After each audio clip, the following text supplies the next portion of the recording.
본당 지하 사람부실 옮기기 전에 여기서 한동안 예배를 드렸거든요.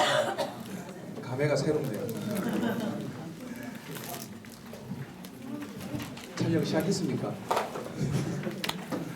저기 좋으신 하나님 찬양하고 우리 시작하겠습니다. 좋으신 하나님, 좋으신 하나님, 참 좋으신 나의 하나님. 우리의 기도를 응답해 주시는 우리의 기도를 응답해 주시는 참 좋으신 나의 하나님. 한없는 축복을 한없는 축복을 우리에게 주시는 참 좋으신 나의 하나님. 기도하겠습니다. 참 좋으신 하나님, 오늘 저희들 이 자리에 불러주시고 하나님께서 맡겨주신 우리 장애인과 그의 가정들, 하나님 저희들 좀 더 그들을 잘 알아 더 잘 섬기고 더 잘 하나님 앞에서 온전한 예배자로 세우기를 소원하는 마음으로 이 자리에 모였습니다. 하나님, 성령 하나님께서 오늘 이 강의 가운데 함께하여 주시옵소서. 우리 가운데에 아버지의 그 크신 은혜가 다시 한번 임하는 은혜가 있게 하여 주시옵소서. 감사드리며 예수님의 이름으로 기도드리옵나이다. 아멘. 전우좌우 인사하시죠. 잘 됩니다. 잘 됩니다. 잘 될 수밖에 없습니다. 아니, 절 보고 하지 마시고 옆에 분 보고 하세요. 옆에 분 보고 앞으로 잘 될 일만 남았습니다. 네. 믿으십니까? 아멘. 오늘 장애인 부서의 예배의 중요성이라는 제목으로 강의를 하려고 하는데요. 저는 뭐 전문 강사가 아니기 때문에 앞에 목사님도 그러신데 저도 재미가 없어요. 재미는 없지만 들을 내용은 좀 있을 거예요. 그리고 교회니까 교회에 관련된 부분들을 조금 더 중심적으로 말씀을 좀 드리도록 하겠습니다. 아마 앞에 우리 목사님하고 강의가 조금 이렇게 좀 상충된다 싶었던 그런 생각도 할 수도 있어요. 근데 그렇게 생각하지 마시고 이런 부분도 다 되어야 되고 이런 부분도 다 되어야 되는구나. 지금 어떻게 보면 제가 이제 강의를 다 듣지는 못했지만 교사들이 갖고 있는 것 중에 하나, 내가 이 학생들을 섬기면서 내가 기쁘고 즐거우면 좋겠다, 이런 뭐 또 봉사하면서 느끼는 어떤 감동 뭐 이런 것들을 생각을 많이 했다면 그거는 교사 장기 중심적인 어떤 봉사겠죠, 그죠? 그런데 오늘 우리 진 목사님 강의를 통해서는 나 중심이 아니라 학생 중심, 그 장애인 중심으로 돌아가라. 그 중심으로 모든 환경들도 바라보고 하라. 그렇게 강의를 했습니다. 아주 좋은 생각, 관점의 변화였죠. 그래서 우리가 그것을 잘 가져야 되고요. 이제 이번 강의에서는 그 관점을 이제 그 장애인들에게만 멈추지 말고 이제 하나님께로 이렇게 좀 우리가 올려드려야 될 것 같습니다. 여기는 그 교회지 학교가 아니잖아요. 그리고 또 특수학교도 아니고 복지관도 아닙니다. 여러분, 교사들이 할 수 있는 부분들이 뭐냐? 교회에서 교사들이 할 수 있는 부분이 뭐냐? 우리는 뭐 학교나 학교 같으면 특수교육, 치료적인 어떤 교육적인 어떤 측면이 강할 거고요. 사회복지적으로 보면은 좀 환경적인 부분, 지원적인 부분들이 좀 강할 겁니다. 그런데 교회는 예배거든요. 예배 중심적인 모델이 되어야 된다는 거죠. 그래서 특수교육도 좀 꺼지고 오고 사회복지도 꺼지고 오지만 교회 안에서 특수교육이 진행되고 사회복지가 펼쳐지는 것이 아니라 그것들을 통해서 하나님께 예배드리는 것, 이게 중요한 것입니다. 아멘이십니까? 아멘. 그래서 보면요, 한국 교회가 굉장히 지금 많이 변하고 있습니다. 그래서 뭐 이 예배가 보면은 완전 쇼 같아요. 너무 감동적인, 그 감동이라는 게 어떤 성령의 어떤 감동보다 우리 어떤 감성적인 어떤 감동에 너무 이렇게 맞춰져 가고 있다는 게 굉장히 아픈 현실입니다. 그래서 저는 좀 생각할 때 오히려 우리 장애인 부서들이 좀 더 본질적인 예배로 돌아가야 되지 않겠느냐, 하나님 중심적인 예배로 돌아가야 되지 않겠냐, 그런 생각을 해봅니다. 그래서 이 예배라는 것은 본질은 바뀌지 말아야 된다. 나오면 좀 돌려주세요. 이 내한테 앞에 없으니까 좀 그러네. 내가 할 때마다 돌아봐야 된다. 그래, 예배 형식은 바뀔 수 있습니다. 다양한 형식들 들어올 수 있습니다. 예, 시대적 상황에 따라 바뀔 수 있습니다. 그러나 결코 변하지 말아야 될 것, 잃어버리지 말아야 될 것인데 그게 바로 예배의 본질이라는 것입니다. 그 예배 본질만큼은 우리가 놓쳐서는 안 되는 거죠. 이 교회는 어디까지나 하나님을 찬양하고 높이는 곳입니다. 그래서 그 예배의 본질은 우리가 변하지 말아야겠다, 그런 생각을 해봅니다.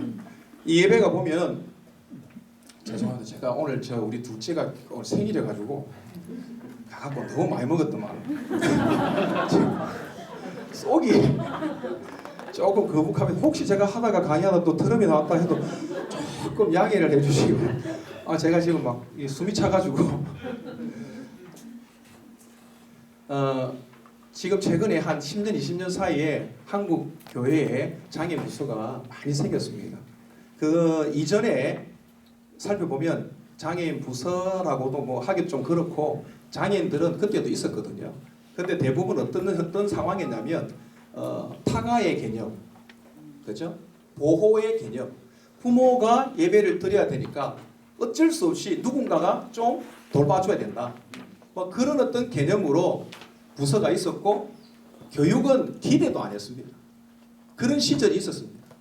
그렇게 지내다가 뭐 여러분도 뭐 강의 많이 들으실 거예요. 그 서울의 김영 목사님 그 하시는 그 한국 장애인 선교연구소 잘 아시겠지만, 그 목사님께서 사랑의 교회 사랑부를 개척하면서 전국에 있는 일단 그 당시에 있는 부서들을 찾아다니면서 깨달았던 게 바로 그거예요. 교육이 아니라, 교육이 안 되고 그냥 보호와 타가의 수준에서 머물고 있더라. 그래서 그것을 교육의 차원과 예배의 차원으로 좀 끌어와야겠다. 그렇게 해서 공과도 만들고 예배도 이렇게 활성화시키고, 그 이후에 한국 교회가 이 장애인 부서가 우후죽순처럼 이렇게 많이 생겨나게 된 것입니다. 그래서 이 굉장한 획기적인 전환이죠. 이 타가의 개념에서 이 예배의 어떤 개념으로, 교육의 개념과 예배의 개념으로 바뀌어진 것, 이것이 한국 교회 장애인 사역의 굉장히 큰 전환점이었다, 이렇게 볼 수가 있습니다. 실질적으로 이 장애인 사역 쪽에서 보면 불교나 천주교나 기타 다른 종교에서 별로 힘을 못 쓰고 있습니다. 그렇게 볼 때 가장 빨리 복음화가 될 수 있는 사역도 어쩌면 장애인 쪽의 사역이다, 이런 저는 그렇게 생각을 합니다. 그래서 저와 여러분들 사명이 막중합니다. 하나님의 그 사명을 받들어서 그 장애인과 그의 가정들에게 복음을 마음껏 심어줄 수 있는 그런 은혜가 있기를 바랍니다. 그래서 이 신앙 교육으로 이렇게 넘어오고, 또 이제 예배라는 어떤 것들이 이제 정착을 하게 됩니다. 그래서 예배가 드려지게 되는데, 많은 분들이 그런 생각을 하시는 분들이 있어요. 그 발달 장애인들이 예배가 제대로 되나? 예배를 할 수 있나? 말도 못 알아듣는 애들이 뭘 하겠나? 이렇게 생각하시는 분들이 있습니다. 근데 여러분, 지적인 어떤 능력에서 보면 그렇게 해석을 할 수가 있어요. 그러나 여러분, 이 예배의 중심, 꽃이라고 하면 어떻게 보면 설교라고 하죠, 그렇죠? 예배는 전체가 다 중요하지만, 그래도 우리가 좀 이렇게 중요하게 여긴 중 하나가 설교 아닙니까? 맞죠? 아닙니까? 아닙니까? 이 설교에도 요소를 보면요, 두 가지가 있습니다. 크게 보면 두 가지가 있는데 하나는 설득적인 요소고 하나는 선포적 요소입니다. 근데 이제 사람들이 교육 수준이 점점 높아지면서 자꾸 무엇을 요구하냐면은 이해되어지기를 원하는 거죠. 그거는 우리의 입장이에요. 그 우리의 입장에서 자꾸 어떤 말씀이나 기타 모든 예배의 어떤 모든 것들이 이해되어지기를 자꾸 바라고, 또 그에 발맞춰서 설교라는 것도 점점 더 설득적인 어떤 설교가 성도들한테 이게 반응이 좋은 거예요. 내가 이해가 되니까. 예, 맞습니다. 그래서 서울 지역에 좀 유명하신 목사님들 설교 딱 들어보면은 이해가 되거든요. 일단 이해가 잘 되고 그로 인해서 감동을 이렇게 더불어서 많이 받습니다. 근데 그런 설득적인 요소, 그런 설득적인 요소가 있습니다. 이해를 시키는 부분, 깨닫게 하는 부분. 그러나 이 설교에는 설득적 요소만 있는 것이 아니라 선포적 요소가 있다는 것입니다. 그 선포적 요소는 뭐냐? 이거는 우리의 어떤 생각하고 전혀 관계가 없어요. 그냥 하나님께서 일방적으로 우리에게 주시는 은혜입니다. 아멘이십니까? 아멘. 이 강의인지 설교인지 모르겠네요. 하여튼 뭐 그냥 교회니까 알아서 들으십시오. 그래서 선포적 요소, 믿음이라는 게 그렇지 않습니까? 여러분, 내가 이해되어져서 믿었습니까? 여러분들이 믿고 싶어서 믿었습니까? 그 믿음이란 것은 내 힘으로 되는 게 아니라는 거죠. 이해되면 좋겠지만 이해되었다고 내가 믿는 게 아니에요.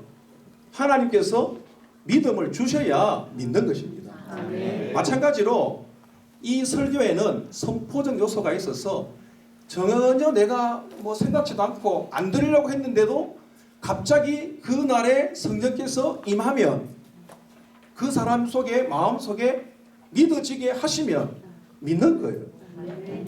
우리는 이것을 믿어야 돼요.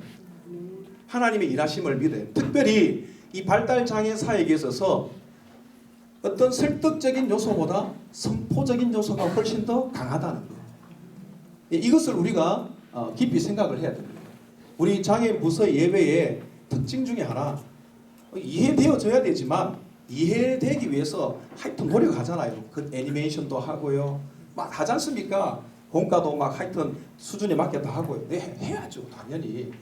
하지만 결정적인 것은 하나님의 은혜가 임해야 된다는 것입니다.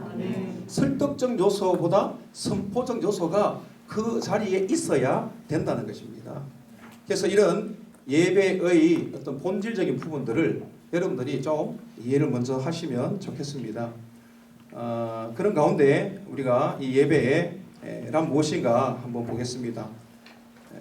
하도 전에 이제 뭐 들었던 이야기 자꾸 한다 그러고 뭐 강의안이요, 원시원찬이 뭐 그런 말씀을 하셔서 지난번부터 제가 좀 강의안을 좀 빡시게 조금 많이 썼어요. 네. 뭐 강의하다가 못 들은 거 있으면 집에 가서 읽어보시고, 또 그래서 또 잘 이해가 안 되시면 전화 주시기 바랍니다. 방문하시면 제일 좋고, 개척교회는 방문하는 사람 좋아합니다.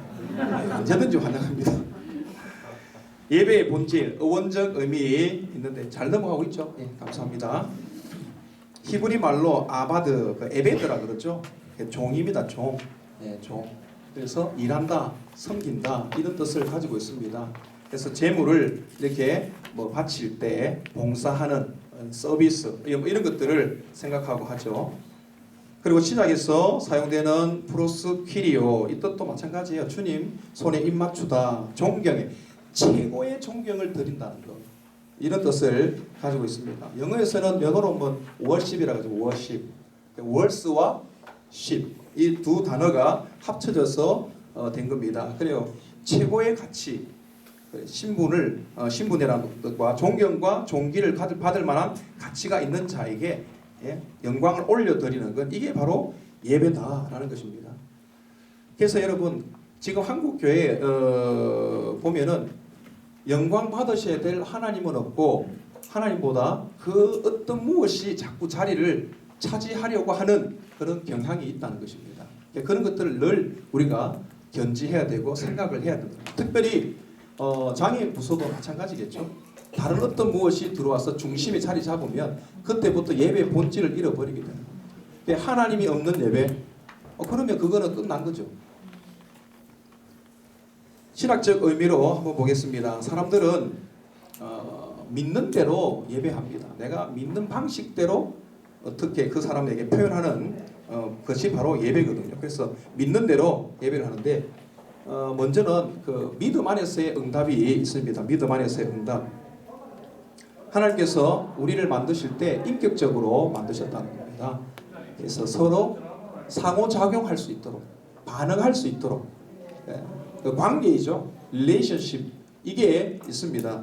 그래서 하나님께서 말씀하시면 그 말씀을 듣고 우리가 또 하나님께 기도하고 찬양하고 이 반응이 있어야 됩니다.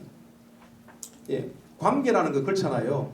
일방적이진 않잖아요. 관계라는 것은 서로 상호작용이 되어야 되는 거거든요. 그래서 이 예배라는 것에는 상호작용이 있어야 됩니다. 그래서 믿음의 어떤 반응들이 필요하다는 겁니다. 둘째는 예배는 하나님 중심이어야 된다는 거예요. 이건 절대 우리가 놓쳐서는 안 되는 겁니다. 하나님 중심이 되는 것. 예배의 대상은 인간이나 사물 어떤 것이 아닙니다. 오직 한 분이신 하나님이십니다. 여러분 그것을 절대 잊으시면 안 됩니다. 그래서 여러분 한번 보세요. 저를 보세요. 뭐 많이 적으시는데 뭘 그래 적으세요. 저는 적는 사람 그래 많이 안 좋아해요. 또 잊어버려야 다음에 또 제가 또 강의하죠. 자꾸 적으시면 나중에 또 전에 이런 말 했다고 우리가 뭐 저 곤란해요. 저도 못 먹고 살아요.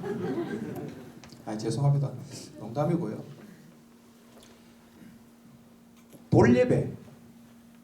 돌예배의 중심은 누굽니까?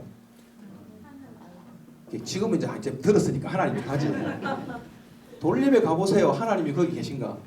제가 많은 돌예배를 가봤는데 와, 이 막 춤추고 난리법석을 띄우는데 여기서 무슨 하나님이 있을까? 저는 돌예배 갈 때마다 가슴이 아파요. 미칠 것 같아요.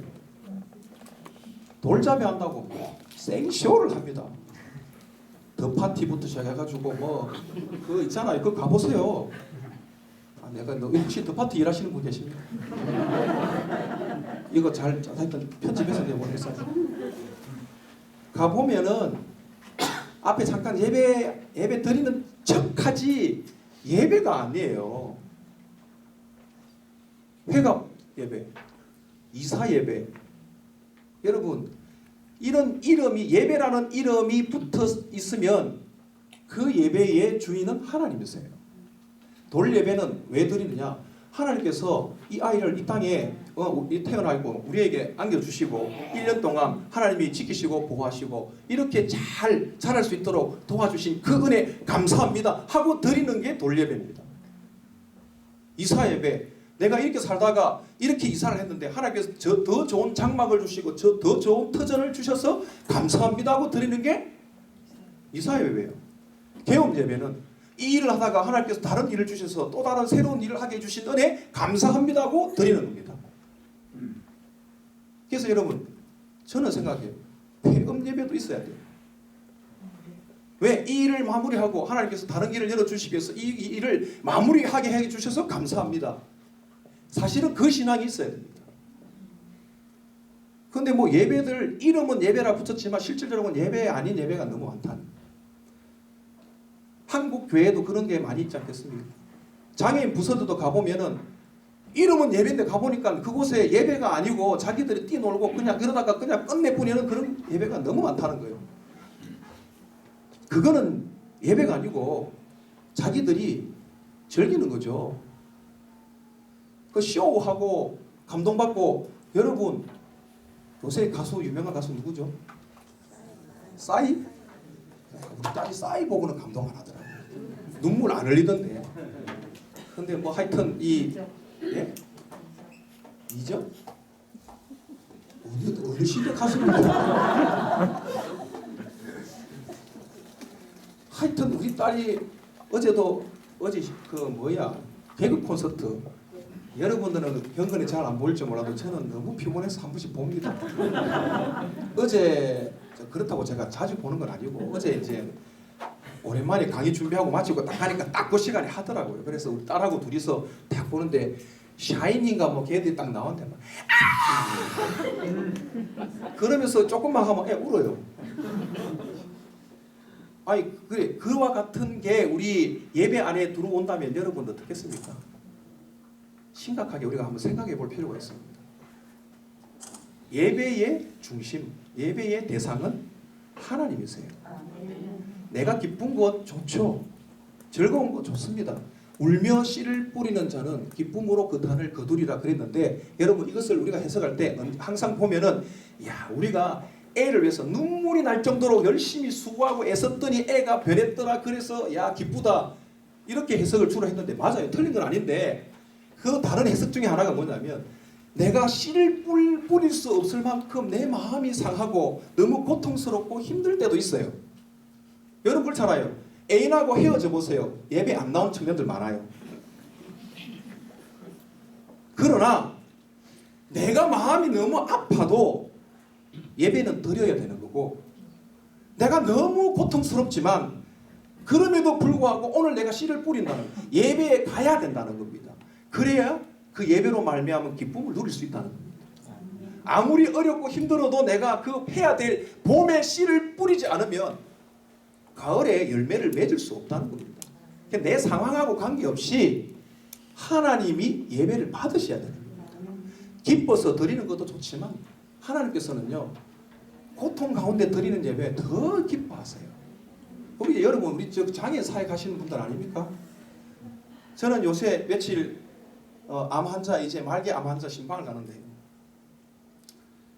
다 가서 이제 예배를 못 드리잖아요. 그래서 제가 주일마다 신방 가서 예배를 같이 드리거든요.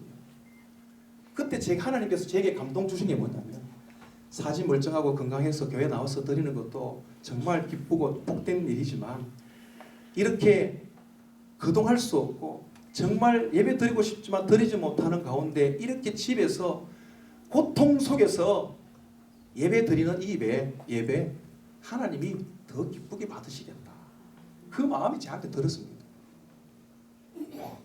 여러분 이게 하나님께서 어떤 예배를 더 기쁘게 받으실까? 여러분 한번 생각해 보셔야 돼요. 예배의 중심은 하나님이십니다. 세 번째는 예배는 기독론에 근거해야 됩니다. 예수 그리스도가 없는 예배는 그건 예배가 아니에요. 말씀 가운데도 마찬가지고 물론 항상 그렇게 될 수는 없겠지만 우리 예배가 적어도 예수 그리스도가 있어야 된다는 겁니다. 나를 위해서 죽으시고 다시 부활하시고 그로 말미암아 내가 살게 되었다는 겁니다. 여러분 믿음이라는 것이요 머리로 아는 것이 믿는 게 아니에요. 믿음이라는 것은 지정의가 다 되어야 그게 제대로 믿는 겁니다. 근데 한국 교회가 부흥과 성장이라는 어떤 이 코드 때문에 사실은 믿음도 없는데 믿는 것처럼 인정해 줘 버려요. 세 가지 보면 예수님께서 이 땅에 오셨고 우리를 위해서 이 땅에 오셨고 우리 죄를 위해서 십자가에 죽으셨습니다. 그리고 3일 만에 부활하시고 부활승천에서 지금 하나님 우편에 앉아 계셔서 우리를 중보하고 있습니다. 믿습니까? 아멘.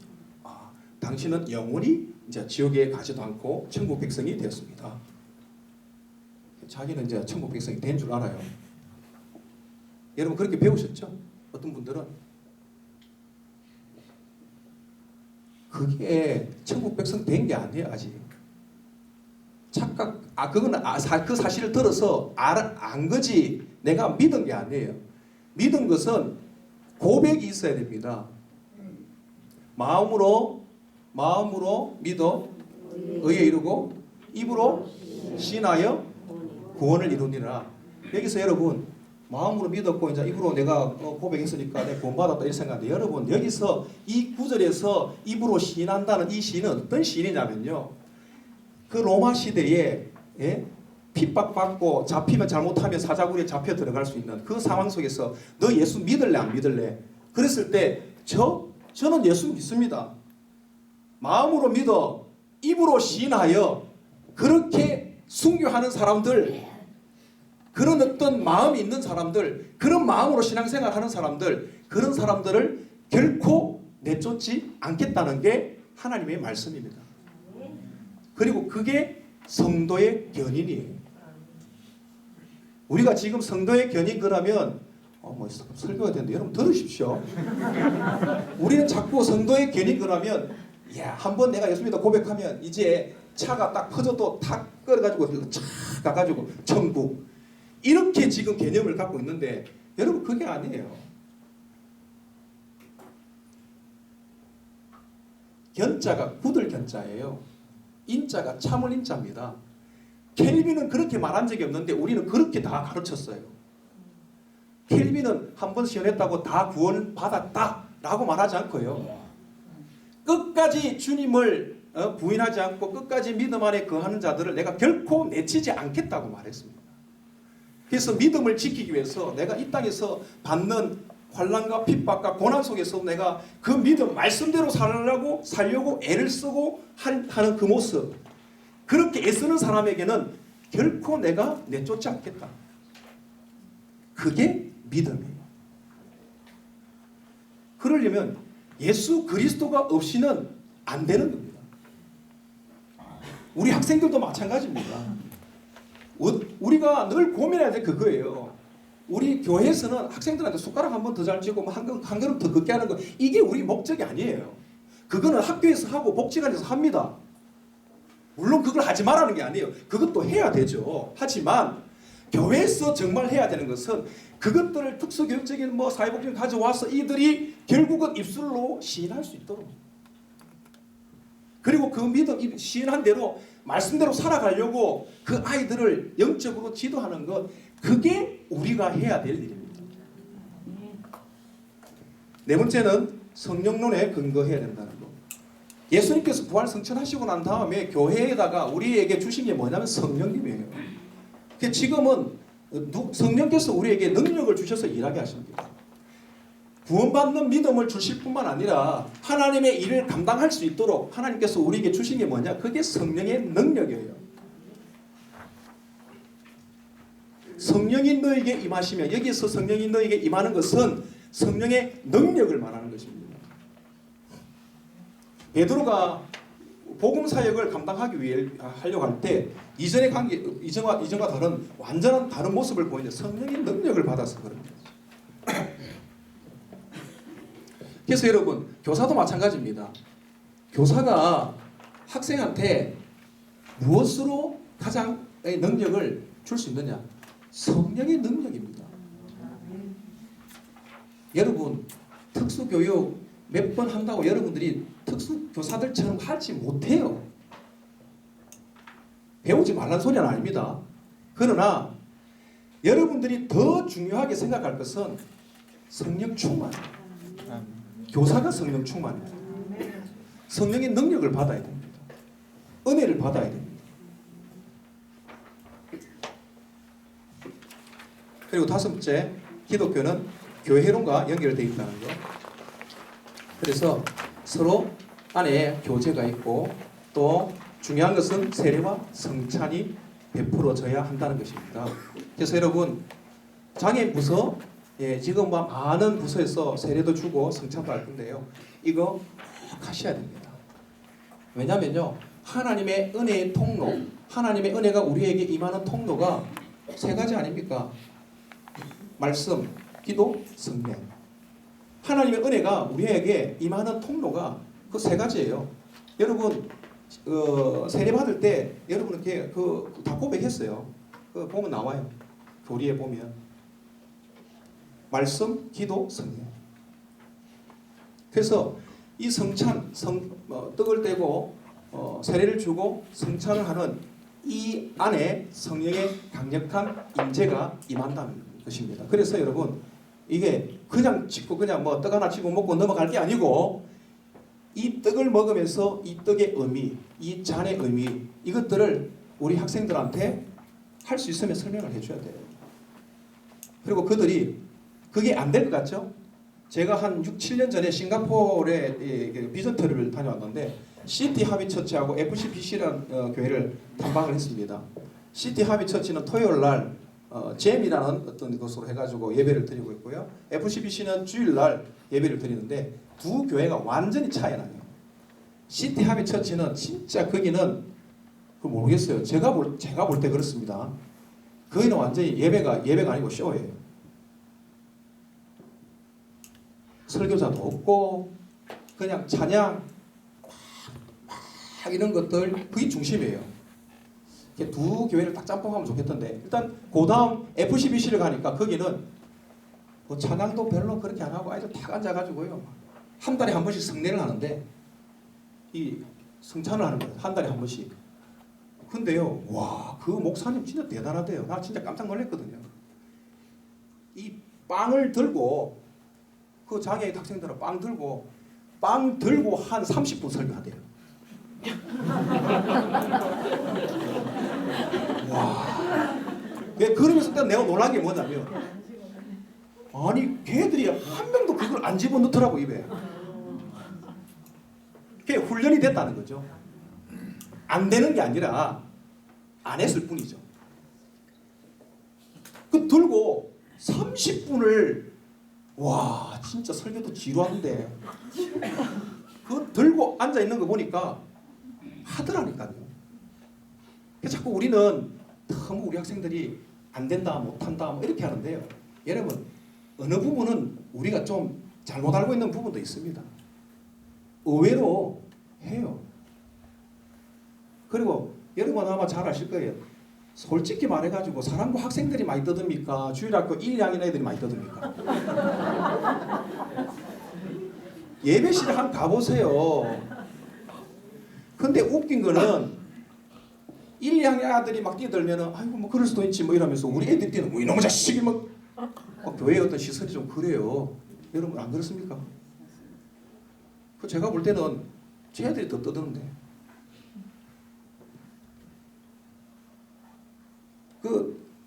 오늘 좀 여러분 하여튼 뭐 제가 원래 좀 그래요.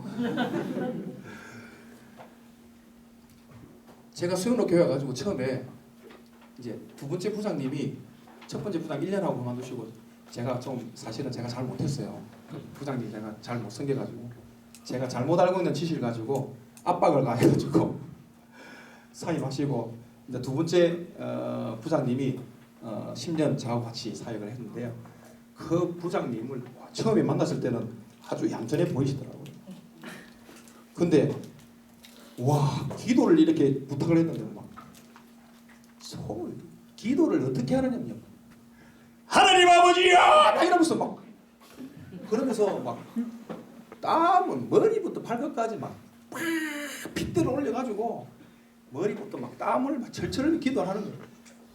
제가 배운 거로서는 아이들이 그러면 경기하는데 와 마이크가 찢어질 때 그러면 기도하면 저는 뒤에 가가지고 마이크 막 내리고 막 그랬거든요.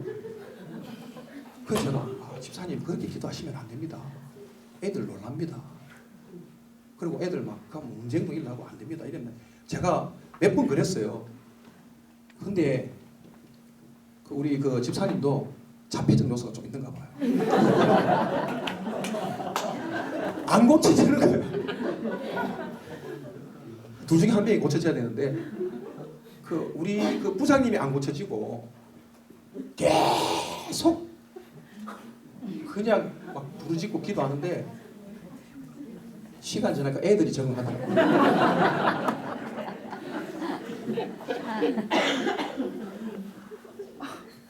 그래서 이렇게도 가는구나.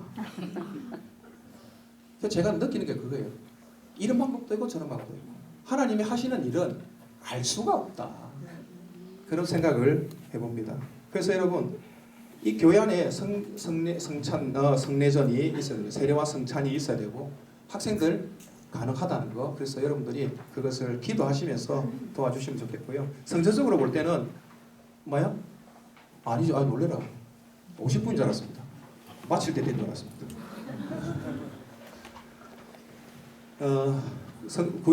성경책에 보면 예배의 의미가 제일 먼저 나오는 게 어쩌면 가인과 아벨의 제사에서 볼 수 있습니다. 제단을 쌓는다는 거죠. 그런데 공적인 예배는 셋의 시대부터라고 할 수 있습니다. 그 셋이 제단을 쌓고 그때 하나님의 이름을 여호와 이름을 불렀더라 그렇게 말합니다. 그게 바로 예배의 어떤 모습이라고 볼 수가 있습니다. 그래서 여러분 성경 안에도 이 예배의 모습들 많이 있고요. 아브라함이나 이삭이나 야곱이나 그들이 어디를 옮길 때마다 항상 그곳에서 가장 먼저 한 게 뭐냐면 제단을 쌓았더라. 그렇습니다. 그 제단을 쌓았다는 것은 예배를 드렸다는 거죠. 그 예배를 드렸다는 것은 결국 무엇을 말하면 내가 하나님 중심적인 삶을 살겠다는 고백입니다. 그래서 예배는 바로 그거예요. 내가 하나님 중심으로 살겠다는 고백. 구약에서도 마찬가지입니다. 신약에서도 마찬가지고요. 이 교회는 하나님 중심으로 살겠다는 그 고백. 그것이 되어야 한다는 겁니다. 그 예배의 대상 보세요. 예배의 대상은 누구라고 했죠? 하나님입니다. 여러분 잊지 마세요. 학생들도 아니고 교사도 아니고 목사도 아닙니다. 예배의 중심은 대상은 오직 하나님이십니다. 하나님 중심으로 부서가 이끌어져 가야 된다는 거. 세 번째는 예배의 주체는 그럼 누가 예배를 드리냐? 그 예배를 드린 자는 우리입니다. 우리 학생들도 예배자의 자리로 가게 하는 게 주일학교 장애인 부서 교사들의 책임이에요. 예배의 자리로 가도록 그들의 필요를 채워주는 게 교사의 사명이 아니고 그들이 예배자로 설 수 있도록 하는 게 교사의 할 일입니다. 아멘이십니까? 그리고 예배의 목적은 뭐냐? 하나님을 높이는 것입니다. 그래서 제가 설교할 때도 이 특수교육적인 요소를 가지고 오죠. 그래서 개별 교육, 반복 교육 이런 거 하지 않습니까? 그래서 제가 설교할 때 학생들 입술에서 하여튼 끊임없이 하나님이라는 이야기, 그죠? 예수님이라는 이야기, 그다음 성경은 아직 잘 몰라요. 하여튼 그런 것, 사랑, 믿음, 기쁨 이런 어떤 신앙적인 단어가 대답으로 나올 수 있도록 끊임없이 제가 질문을 합니다. 그것을 여러분 한 10년 해보세요. 우리 학생들 입에 자연스럽게 그런 언어들이 습관화되어 있습니다. 거기에 하나님의 성령의 은혜가 임하면 믿음을 고백하는 거예요. 아멘이십니까? 아멘. 그래서 이 천지 만물을 누가 창조하셨죠? 하나님. 해는 누가 창조하셨죠? 달은 누가 창조하셨죠? 저 동물들은 누가 창조하셨죠? 그러면서 계속 여러분 하나님 벌써 몇 번 했어요. 이런 식으로 계속 하나님, 예수님, 성령님, 사랑, 믿음, 소망 이런 것들을 끊임없이 그 이야기들을 자기들이 듣고 입술로 말할 수 있도록 하는 것입니다. 그래서 그들이 예배자의 자리에 앉을 수 있도록 하나님께 찬양할 수 있도록 영광 올려드릴 수 있도록 해야 한다는 거죠. 예배의 목적, 여러분 지금까지 말했습니다. 하나님을 높이는 것입니다. 장애인 부서 예배의 구성을 이렇게 보면요, 많이 각 교회마다 틀리겠지만 구성을 할 때 우리가 어떤 식으로 구성을 해야 되느냐? 예배를 접근할 때 어떤 접근을 해야 되냐? 첫째는요, 가장 중요한 게 이거죠. 복음적 접근을 해야 한다는 겁니다. 즉 우리 학생들과 우리 학생들을 구원의 대상으로 보셔야 된다는 거죠. 구원받아야 될 대상. 구제와 동정의 대상이 아닙니다. 그죠? 치료의 대상도 아닙니다. 그들이 가장 중요한 것은 구원의 대상이라는 겁니다. 구원으로부터 배제된 사람은 아무도 없습니다. 그래서 저와 여러분들은 우리 장애인과 그의 가족들, 특별히 장애인들이 구원받는데 우리가 집중을 해야 됩니다. 그래, 어떻게 하면 예배 가운데 복음을 전하고 그들이 구원받게 할 수 있느냐? 이게 핵심입니다. 그래서 우리가 할 수 있는 접근이 바로 또 하나가 영적 접근입니다. 왜냐하면 장애인이라고 해서 영혼이 없느냐? 그렇진 않잖아요. 영혼은 있죠. 영혼의 기능을 육신의 장애로 말미암아서 기능을 제대로 하지 못하고 있을 뿐이죠. 그 영혼이 하나님께서 만든 피조물이다. 나와 그건 똑같다는 거죠. 하나님 입장에서 볼 때는 똑같아요. 여러분, 우리가 너무 이렇게 비교를 해가지고 내가 쟤보다 낫다 이렇게 생각하는 경우가 있는데 그거는 우리끼리 생각이고, 여러분 하나님의 입장에서 한번 생각해요. 여러분 항상 생각해요. 하나님의 입장에서 생각하면요, 발달장애를 갖고 있는 걔나 내나 똑같아요. 하나님 입장에 볼 때는 원래 다 죽을 놈이었고 내가 살려줘야 될 놈들, 딱 그래요. 그렇지 않습니까? 그리고 부자하고 가난한 사람도 마찬가지예요. 비유를 또 들면요, 뭐 이건희 회장님이 많은 돈을 갖고 있죠, 그렇죠? 그러나 그게 하나님 앞에서 얼마나 되겠습니까? 하나님은 우주 만물을 창조하신 분인데 그거 뭐 몇 조 드릴게요, 하나님 나 좀 어떻게 구원 안 해주실랍니까? 뭐 몇 조가 뭐 하나님한테는 발가락이 떼도 안 돼요. 우리가 볼 때는 몇 조가 뭐 우와 이러지만 하나님 입장에 볼 때는 그 아무것도 안 해요. 그 교회에서도 여러분 헌금 많이 한 사람은 막 이러고 뭐 좀 적게 한 사람들은 막 좀 그건 우리가 그러는 거고요.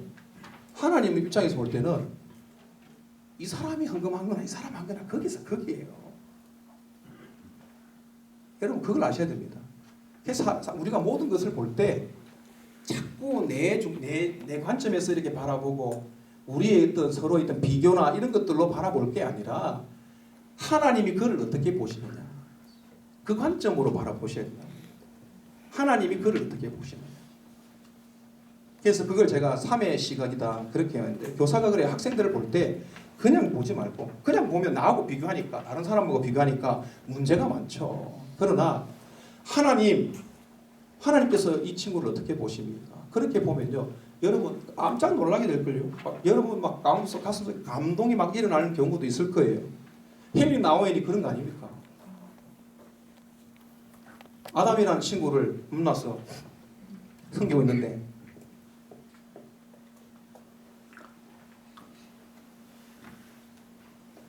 하버드 대학 심리학 철학 교수하면서 성공하려고 올라갔더니 그곳에 남아있는 것은 결국 허무와 또 뭐 자기가 그 마음에 걱정, 염려 이것밖에 안 남았다는 거예요. 왜? 경쟁해갖고 올라가가지고 떨어내야 자기가 올라가니까 그게 막 치열한 경쟁과 그 속에서 자기는 그 삶이 너무 고통스러운 겁니다. 그런데 아담이라는 친구를 만나가지고 섬기는 대로 섬기고 내려갔더니 그 안에서 그를 통해서 하나님께서 내게 흘러보내주시는 기쁨과 평안 그걸 깨닫는 거예요.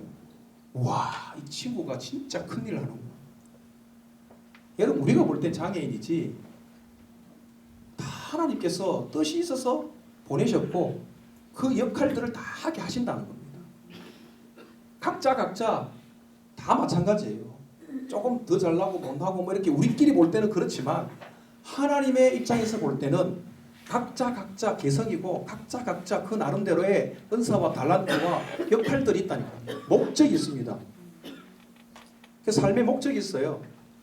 본인은 내가 나의 삶의 목적을 잘 깨닫는 게 지혜롭고 현명한 거고 다른 사람한테는 또 그 목적이 뭔지 모르니까 함부로 이야기하지 않는 게 중요한 것입니다. 아멘이십니까? 아멘. 특수교육적 이게 예배적인 어떤 접근방에 복음적이고 영적인 접근을 해야 되고요. 그 다음에 특수교육적인 어떤 접근도 들어가야 돼요. 왜냐하면 우리 학생들이 갖고 있는 장애인들이 갖고 있는 저 부분들이 연약한 부분들이 있으니까 그 부분들을 좀 더 효과적으로 왜 복음을 좀 더 효과적으로 전하려면 그들의 어떤 눈높이와 그들의 어떤 소통의 방법들 그런 것들을 우리가 알아야 되지 않습니까? 그런 부분들에 대해서 우리 앞에 우리 진 목사님이 말씀을 많이 하셨는 거예요. 소통, 그들의 이해를 잘 해야 그들을 그저 복음으로 그 다음에 우리가 가까이 다가설 수가 있는 것입니다. 보면 특수교육적 접근 잘 알다면 개별화. 여기서 개별화를 할 때 보통 사람들은 그냥 1대1 이렇게 생각하는데 뭐 틀린 건 아니지만 꼭 맞는 말도 아닙니다. 사실은 개별화라는 것은 그 한 사람 한 사람의 개별적 특성, 그죠? 그런 것들을 알고 특성과 능력을 고려해서 그 학생에게 맞게 해주는 게 그게 개별화입니다. 그래서 1대 그룹으로 하더라도 한 사람 한 사람에게 맞게 잘 하면은 개별하죠. 우리 학생들은 장애 부서에는 이 개별화가 필요하다는 겁니다. 전체적으로 하기에는 좀 각자 개성이 너무 다르기 때문에 그 학생에게 맞는 대로 앞에 목사님 말씀하신 것처럼 본과할 때도 아니 뭐 본과체험은 하나인데 학생들 능력은 다 다르잖아요. 천차만별이잖아요. 뭐 못하는 친구들은 그림을 그리든지 아니면 아까 말씀처럼 남이 하는 거 데리고 가서 구경시키든지 다른 일을 하든지 각자의 개별적인 어떤 능력을 파악해가지고 그렇게 가는 게 맞습니다. 그리고 반복이라는 거, 반복이라는 교육이 뭐 똑같은 것을 계속해서 반복한다, 뭐 그런 것들도 있겠지만 다양한 어떤 형식을 가지고 여러 가지로 반복을 해도 의미는 전달되거든요. 좀 이따가 설교 비디오 공과 연계성을 조금 이야기할 때 말씀을 드리도록 하겠습니다. 그래서 그런 어떤 부분들, 반복들이 중요하다는 거. 그래서 제가 사랑부 설교할 때는요, 하여튼 제목 하나 가지고도 그냥 안 합니다. 지금 제가 우리 개척을 했는데 오후 예배 때는 온가족 예배라 그래가지고 3살부터 75세까지 우리 교회 성도 연령이 그렇습니다. 그러니까 굉장히 많아 보이죠. 성도 수는 별로 안 됩니다. 그냥 연세 제일 많으신 분이 75세고 제일 작은 애가 뭐 한두 살인데 하여튼 서너 살 되는 애가 있는데 같이 예배를 드립니다. 여러분 생각해 보세요. 제가 그렇게 예배를 드릴 수 있는 이유가 어디 있습니까? 선포적 요소를 내가 의지하기 때문에 그래요. 그래서 온 가족 다 우리가 예배를 드리는데 어제 설교를 할 때 제목을 제가 물었어요. 교회의 능력을 회복하라. 그러면 일단 제가 한번 딱 물어요. 그러면은 주보에 있거든요. 그 주보 딱 보고 딱 손 들고 대답하면 제가 또 이렇게 우리 어른들도 있지만 제가 이렇게 막 달란트를 쳐요.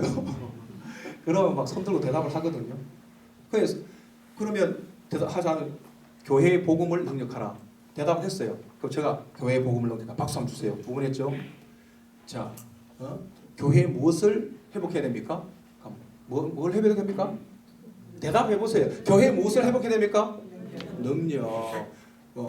무엇의 능력을 회복해야 됩니까? 교회. 교회의 능력을 어떻게 해야 됩니까? 와, 그래가지고 벌써 몇 번 했죠? 한 대여섯 번 하잖아요. 그렇게 해놓으면요, 돌아갈 때 되면은 제목이 머리에 남아요. 자기도 모르게 남는 설교를 하는 거죠. 반복이 자기도 모르게 이게 참 중요하다는 겁니다. 그리고 수영로 교회도 보면요, 그 기도문 같은 거 있거든요. 계속 시키거든요. 이거 자꾸 시키라 그런데요, 자기도 모르게 그 기도가 자기 속으로 내면화가 됩니다. 그래서 학부모들 기도 뭐 시키려면 학부모들 기도 못합니다 이러거든요. 걱정하지 마세요. 기도문을 적어가지고 주세요. 읽으라고. 지금 저희 우리 개척에서도 사랑방 하는데 뭐 사랑방에 훈련받은 사람만 있습니까? 훈련 안 받은 사람도 많으니까 이거 어떻게 운영할지, 기도를 어떻게 할지 모른단 말이에요. 그래서 사랑방 나눈지 뒤에다가 제가 우리 비전 교회 기도문 해가지고 쫙 적어놨어요. 사랑방 할 때마다 그거 읽으라고. 한 1년만 읽으면 그 안에 있는 내용을 이제 딱 알거든요. 그러면 자기도 모르게 기도가 되는 것을 경험합니다. 신기하죠? 이 반복의 능력입니다. 그런 것들을 끄집어와서 그것들을 하는 겁니다. 그리고 강화, 여러분 뭐 잘 알 건데 정적 강화, 부적 강화 있는데요. 뭐 설명할까요? 아세요, 여러분? 모르세요? 아세요? 모르세요? 독서교사한테 물어보세요. 정적 강화는 좋은 행동의 좋은 보상. 쉽게 말하면 그렇습니다. 부적 강화는 좋은 행동을 했는데 싫어하는 것을 제거해 주는 것. 매를 드는 건 아니고요. 그거는요, 처벌입니다. 처벌. 그래서 강화를 적절하게 잘 쓰는 게 중요합니다. 그리고 일반적인 접근 방법, 인지 능력적 접근 방법인데, 저도 이 사회가 막 통합할 때 저도 그냥 일방적인 통합은 반대하는 사람입니다. 왜냐하면 어떤 뭐 생활이나 삶의 어떤 영역에서는 같이 놀아야죠. 놀이를 한다. 같이 놀아야죠. 못해도 일거리를 주면 되니까. 축구를 한다. 같이 해야죠. 어드밴티지를 주는 거죠. 그래서 여러분 이 골프에 보면은 그거 주는 거 있잖아요. 핸디 맞죠? 아닌가? 제가 골프를 안 쳐봐보는데 핸디 아닙니까? 아닌가? 그 미리 좀 주는 거 있잖아요. 잡아주고 하는 거. 하여튼 그런 게 있어요. 하여튼. 그래 뭐 우리 학생들하고 같이 만약에 뭐 게임을 한다 그러면 우리 학생들은 그죠 손발 다 쓸 수 있고 우리는 발만 쓰기 뭐 이런 식으로 해서라도 하면 되잖아요. 서로 환경을 아까 말씀하신 환경을 그렇게 같이 할 수 있는 환경을 만들어서 하면 됩니다. 놀이나 이런 것들은. 그러나 복음을 가르치고 복음을 심기 위해서 말씀을 전하는 데는 그들의 지적 능력을 고려해서 해주는 게 훨씬 좋다는 거죠. 효과적이다는 겁니다. 그래서 여러분 통합이라고 무조건 한 반에다 그냥 다 집어넣고 하는 것은 그건 옳지 않다는 거죠. 그런 거는 결국은 뭐냐면 그렇게 통합을 하겠다는 사람들의 생각은 뭐냐면요. 복음에는 관심 없고 그 학생들이 이 사회, 이 세상 속에서 다른 사람들과 별 차이 없이 살아가는 어떻게 보면 뭐 정상화 뭐 이런 데에 관심이 있는 거예요. 진짜 복음에 관심이 있다면 설교는 선포적인 요소에 강하니까 그렇게 뭐 한다 합시다. 그러나 최소한의 공과는 각자의 지적 어떤 능력을 따라서 나누어야 된다는 거죠. 왜요? 그렇게 통합 그렇게 원하면 그럼 1학년부터 6학년까지 한 반에 넣어놓고 같이 그냥 교육하면 될 건데 여러분 비장의 학생들도 그렇게 안 하잖아요. 1학년하고 6학년하고 한 교실에 같이 공부합니까? 그래 안 하잖아요. 왜 그래 나눕니까? 나이로 나눈 겁니까? 물론 나이도 나눴지만 나이보다도 그 교육에 있어서는 나이보다도 지적인 능력을 따라서 구분한 겁니다. 그래서 우리 학생들은 나이가 좀 많아도 지적인 능력이 좀 떨어지니까 지적인 좀 능력이 떨어지면 그게 맞는 어떤 언어들 또 교육 방법들을 동원해 가지고 전해야 되겠죠. 복음도 그런 방법으로 같이 전해야 되겠죠. 그리고 둘째는 생활 연령적 접근 방법. 그래서 참 이러니까 그게 애매하잖아요. 지적 능력은 떨어지는데 이게 또 연령은 또 많으니까 여기서 오는 이 혼란들이 있습니다. 우리 선생님들도 우리 제가 있을 때도 막 제가 수영로교에 있을 때도 그랬어요. 선생님들 교육 안 돼요. 여러분도 교육 안 되는 거 알아요. 알면서도 제가 지금 이 자리에 서 있습니다. 지금. 그래도 여기서 뭐 몇 사람이라도 되면은 될 거예요. 그 보면은 이 젊은 이제 찬양 인도자인데 이 청장년반 어르신이라 해야 되나? 청장년반 사랑원들 있는데 여러분 안녕 이러면서 막 이렇게 하면은 좀 그래요. 그리고 말을 친구 여러분 뭐 이렇게 존댓말을 또 써야 되는데 막 반말도 하고 막 그러거든요. 이게 자기도 모르게 지적 능력이 좀 낮다 보니까 자기도 모르게 나이를 잊어버리고 자기보다 낫다고 생각하고 그냥 말을 함부로 하는 경우가 있습니다. 근데 여러분 제가 이 장애 사회 오래 하다 보니까 저도 막 한 몇 년 전에 이제 최근에 내가 깨달았는데요. 학생들이 나이가 이렇게 자라면서 학생들도 그 안에 자아가 자라더라는 거예요. 안 자라는 줄 알았는데 우리는 지적 능력이 계속 조금 떨어지니까 안 자라는 줄 알았는데 자아가 자라더라고요. 그리고 어느 순간에부터는 부탁을 하면 잘하는데 그냥 강압적으로 지시하면 안 하는 거예요. 왜? 그건 뭐냐면 자존심이 상한다는 거예요. 그러니까 우리가 실수하는 게 그런 경우가 참 많아요. 어떨 때는 누구씨 이것 좀 해주실래요? 이러면 탁 해요. 근데 야 이거 좀 해라. 그러면 자존심 상하는 거예요. 무슨 말인지 이해되시죠? 지적 능력은 떨어지지만 자아 존중감이나 이런 것들은 나이가 들면서 또 그게 자라더라는 겁니다. 그래서 그 나이에 맞는 어떤 부분들을 또 우리가 고려를 해야 돼요. 그래서 좀 이게 우리 교사들이 좀 어려운 부분들이에요. 그래서 그것들을 잘 조화롭게 잘 섬겨야 된다. 그러면은 우리 학생들이 조금 더 재밌게 예배 가운데 은혜를 받으면서 긍정적으로 자기가 예배의 자리로 가게 될 줄 압니다. 그래서 이제 비디오 설교 뭐 공과 이 연계서를 보면요. 이전에 지금 이렇게 하는 데가 잘 없는데 한번 드러나 보세요. 저기 뭐 사역자는 많이 계시니까. 반복이 중요하다니까 우리 전부 다 반복을 하는데 어떻게 반복을 하냐면 일반 보통 교회에서는 이렇게 반복을 합니다. 비디오를 한번 틀어줘요. 연구소에서 나와준 뭐 그 비디오를 틀어주고 비디오 맞도록 설교를 하고 거기에 맞도록 공과를 합니다. 그런데 똑같이 하는 거예요. 비디오에 있는 것은 비디오는 내러티브로 되어 있습니다. 사건 중심으로 되어 있어요. 공과의 보통 비디오는 그래서 어떤 사건 중심으로 딱 되어 있는데 그거는 시간 순으로 이야기식으로 되어 있다는 겁니다. 비디오가. 근데 설교자도 내러티브 설교를 해요. 그 방금 비디오에 봤던 거를 그대로 이야기하면서 조금 뭐 부가적으로 하는 거. 그 공부할 때도 또 그렇게 하는 경우가 많았습니다. 이게 일반적인 반복이라고 할 수 있습니다. 이것도 뭐 효과가 없는 게 아니고 효과가 있습니다. 효과가 있습니다. 좀 재미는 없죠. 근데 그 발전적인 연계성에서 반복을 좀 본다면요, 이런 거예요. 제가 말씀드렸죠. 비디오는 뭐라고 그랬죠? 내러티브, 이야기식으로 되어 있습니다. 그 이야기를 한번 눈으로 듣고 귀로 들었다는 거죠. 이제 그 내용은 이제 대충 감 잡았다는 겁니다. 그러면 설교할 때는 미닝 설교를 하는 게 좋다는 겁니다. 의미 설교. 이 이야기를, 이 말씀을 통해서 내가 하나님께로부터 받아야 될 말씀. 그것 중에 하나가 믿음, 소망, 사랑 이런 것들은 예수 그리스도, 하나님 이런 거예요.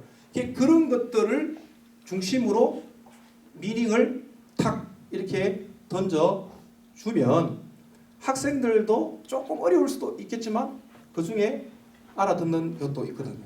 자꾸 반복하면. 그리고 또 하나는 제가 예배에 있어서 우리 학생들만 예배 드리는 것이 아니라 누가 또 같이 예배 드리죠? 교사들이 같이 예배 드리잖아요. 여러분들이 사랑부 예배에 교사들이 착각하고 있는 게 뭐냐면 사랑부 예배에서는 자기가 봉사자로 서 있다고 생각을 하는 거예요. 여러분, 교사도 예배자로 서 있어야지 봉사자로 서 있으면 안 되는 겁니다. 봉사는 하지만 예배자로 서야 되는 겁니다. 예배자로. 그래서 제가 설교할 때, 사랑부에서 설교할 때 학생들만 중심으로 제가 설교를 한 게 아니에요. 교사들이 은혜 받을 수 있도록 미닝을 아주 단순하지만 별것 아닌 것 같지만 교사들도 미닝에는 은혜를 받는다는 겁니다. 여기 맞죠? 네. 그런 분 있잖아요. 교사들. 네. 교사들이 은혜를 받아야 돼요. 근데요, 이 교육이라는 것도 제일 큰 교육은 본의 교육입니다. 교사가 은혜 받고 그 예배가 신나고 재밌고 성령 충만하면 학생들도 덩달아서 그 예배에 빠져들기 시작한다는 겁니다. 그래서 여러분들이 이 설교자는 미닝을 학생뿐만 아니라 교사들도 은혜 받을 수 있는 설교를 했어야 됩니다. 그냥 교사를 봉사자로 전락시키면 안 됩니다. 교사도 예배자로 세우셔야 됩니다. 그게 장애인 부서의 예배입니다. 그리고 공과는 이제 끝나고 나면 학생들에게 적용적인 어떤 부분들, 그래서 그 연령과 지적인 능력과 연령을 고려해서 학생이 할 수 있는 그런 어떤 과제를 한 주 동안 할 수 있도록 최소한 주고, 그것을 잘해왔을 때 위로하고 격려하고 칭찬해서 그것이 계속 반복될 수 있도록 그게 강화하는 거예요. 그걸 통해서 믿음 생활이 몸에 배이도록 그렇게 해주시는 겁니다.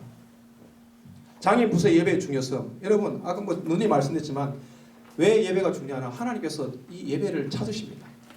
본질적인 예배. 예배하는 자를 찾고 있다는 겁니다. 그래서 우리 학생들도 당연히 예배를 드리죠. 그래서 제가 아까 말씀드렸죠.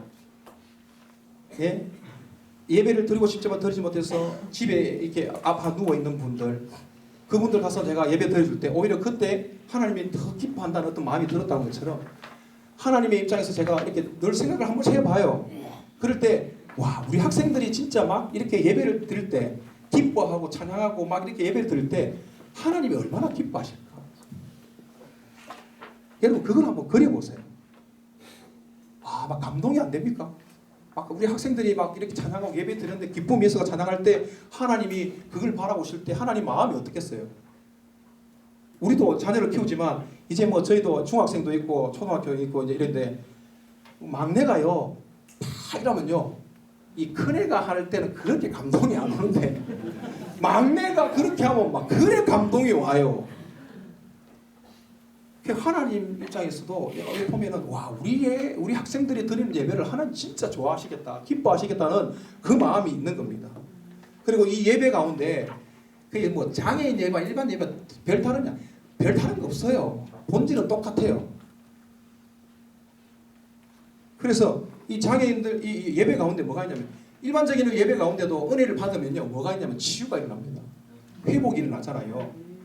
우리 장애인 부서에도 마찬가지예요. 치유가 있습니다. 회복이 있습니다. 교사들이 회복되고 학생들이 회복돼요. 이게 영적인 능력입니다. 성령의 능력이에요.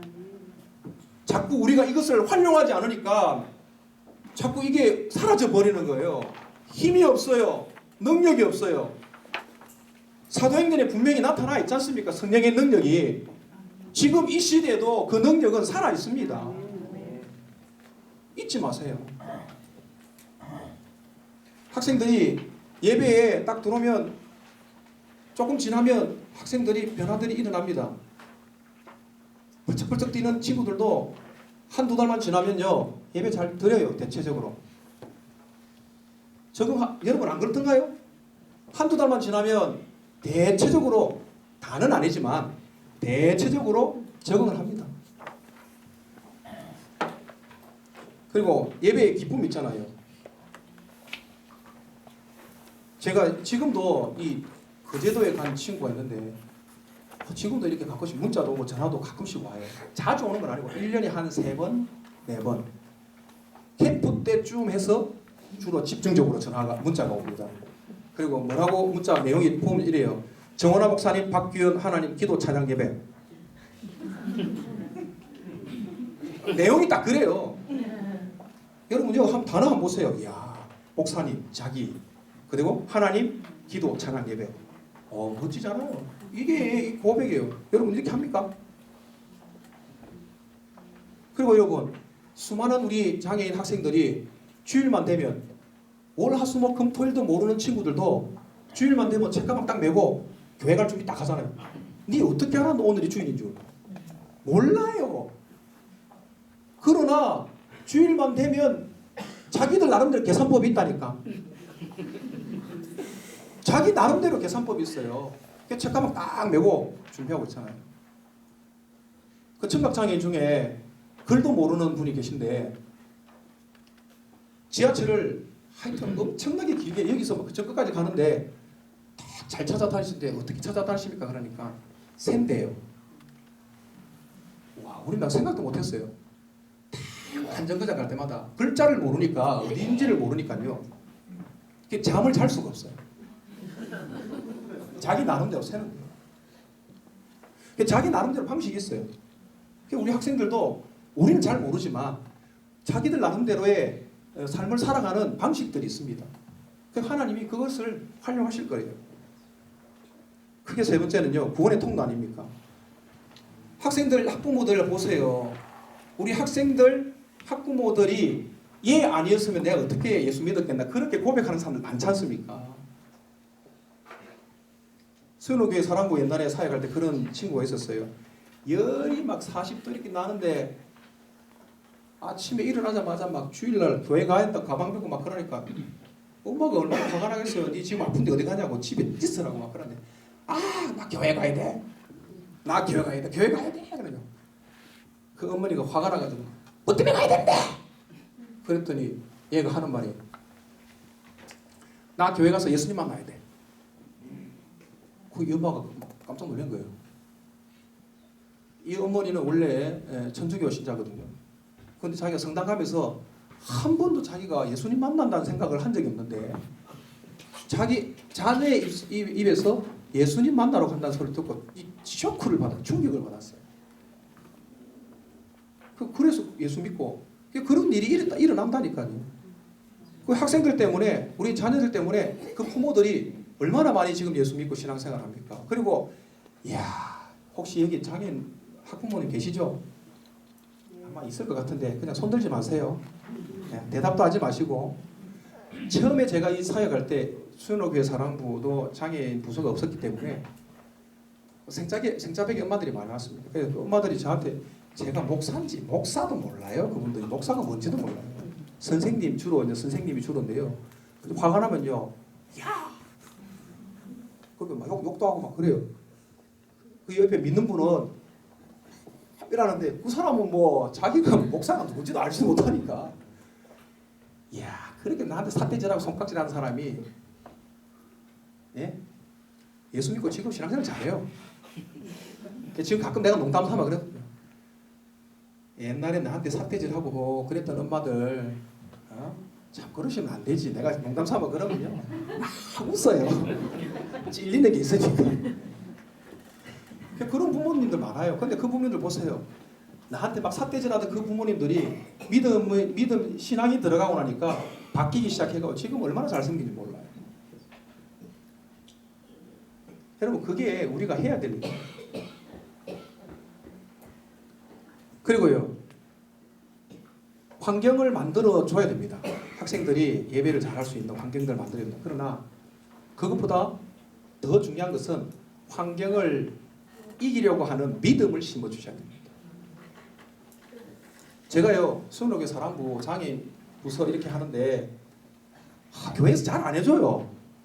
여러분 다 똑같잖아요. 여러분 공감하죠? 교회들이 그렇게 잘 안 해줍니다. 뭐 지원을 그렇게 막 팍팍팍 해주냐? 안 해줍니다. 제가 저기 호산나 교회 전에 계셨던 사랑부 목사님 함께 앉아 계신 한신영 목사님, 안녕하세요. 막 목사님 보면 나는 옛날에는요 막 부러웠어요. 왜냐면 너무 지원을 들어보니까 지원을 잘 해주시는 거예요. 그래 막 그럴 때마다 저는 막 속에서 막 부글부글 막 화가 나는 겁니다. 그리고 뭐 주간 보호작업장 다 이런 마찬가지예요. 안 해줍니다. 이제는 좀 해주려고 해요. 왜? 또 교회에도 그게 또 유익한 게 있기 때문에 그렇거든요. 그런데 여러분 교회는요 유익하고 한 게 없어요. 그리고 그것들 뭐 맡길 필요도 없고 저와 여러분들이요 기도하고 이뤄내야 되는 겁니다. 그 뭐 제가 뭐 보호작업장이 만들고 할 때도요 안 만들어지거든요. 잘. 그 안 만들어질 때 여러분 이거를 신앙적으로 활용을 하셔야 돼요. 그래 학부모한테 내가 그러죠. 기도가 지금 부족하다. 기도의 분량이 차야 하나님이 일하시는데 여러분들 이렇게 넉넉고 당신 자식들의 일인데도 이렇게 넉넉히 앉아 있으면 누가 해주냐고. 그 당신네들 그런 식으로 신앙생활을 하면은 뭐 교회가 뭐 좋다고 당신한테 뭐 해주겠냐고. 좀 그거 좀 기도 좀 하시라고. 그래가지고 막 기도의 자리에 끌고 가가지고 기도도 할 줄 모르는데 그러면 또 기도문 써가지고 읽으라고. 제가 말씀드렸죠. 하여튼 뭐든지 어떤 그런 것들을 신앙적인 어떤 방법으로 계속 이렇게 갖다가 이렇게 제시하다 보니까요 어느새 기도의 자리에 나와 있고 읽다가 보니까 기도가 되고 그러다가 은혜 받으니까 예수 믿고 예수 이제 믿게 되니까 태도가 바뀌어요. 여러분 제가 경험이 그래요. 여러분 교회가 구제는요 나라님도 해결 못하고요. 교회가 아무리 잘해준다 해도 여러분 뭐 복지가 뭐 100개 200개 이렇게 지을 수 있는 것 같습니까? 그건 안 되는 거예요. 못하는 겁니다. 그런데요 채워줘도 학부모들이 신앙이 안 들어가면 뭐 하는 줄 아십니까? 그 다음 거 또 그 다음 거 보호자급장 대응을 하면 주간보호 요구하고요. 주간보호 요구되면 그룹홈 요구하고 그룹홈 나 복지관 요구하고요. 복지관 대응하면 뭐 치료센터 요구하고요. 미술치료, 음악치료 뭐 쫙 계속 나옵니다. 언제 그걸 다 해주겠습니까? 그것도 중요하죠.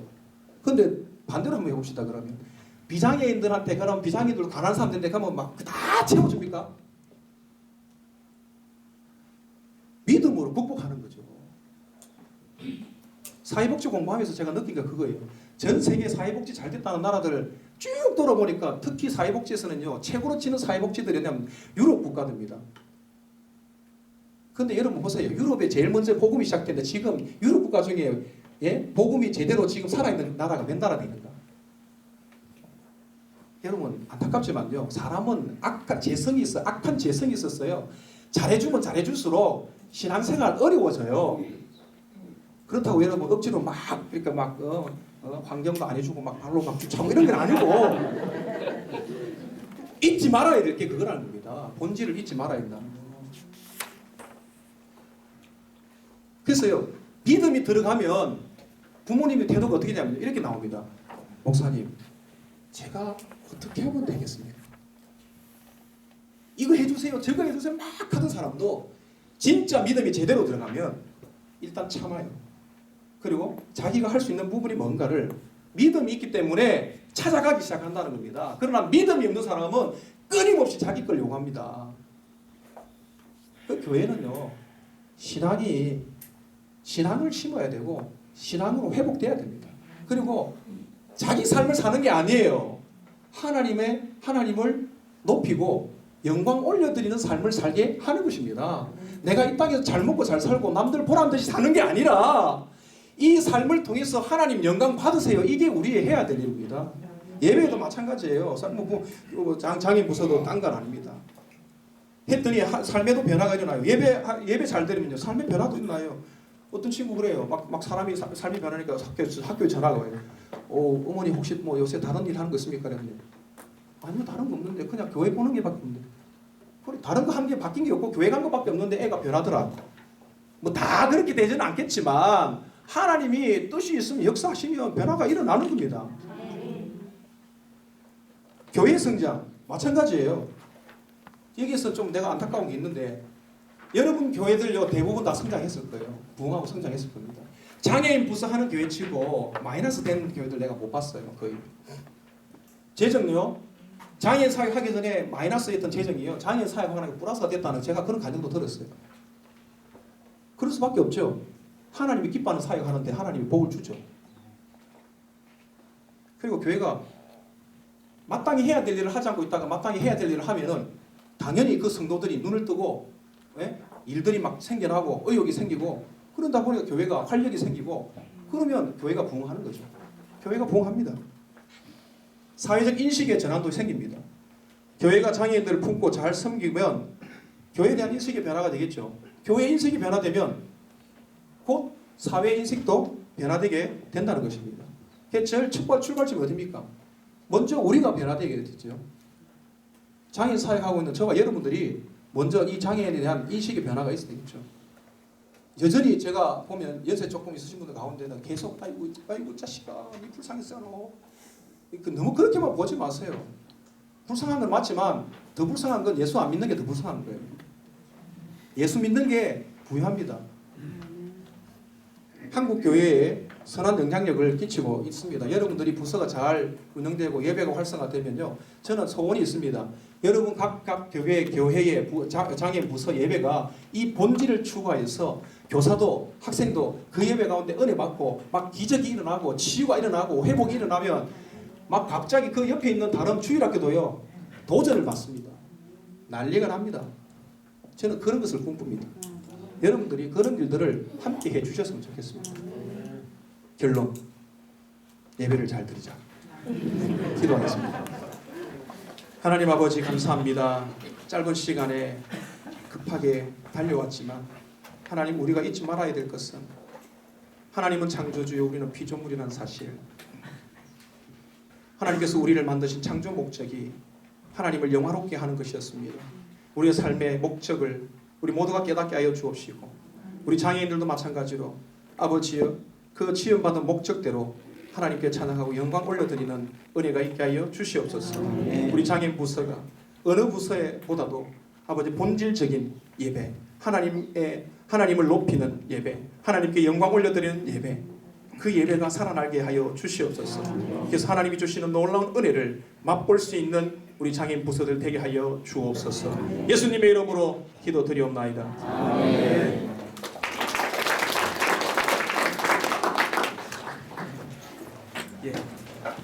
예, 감사합니다.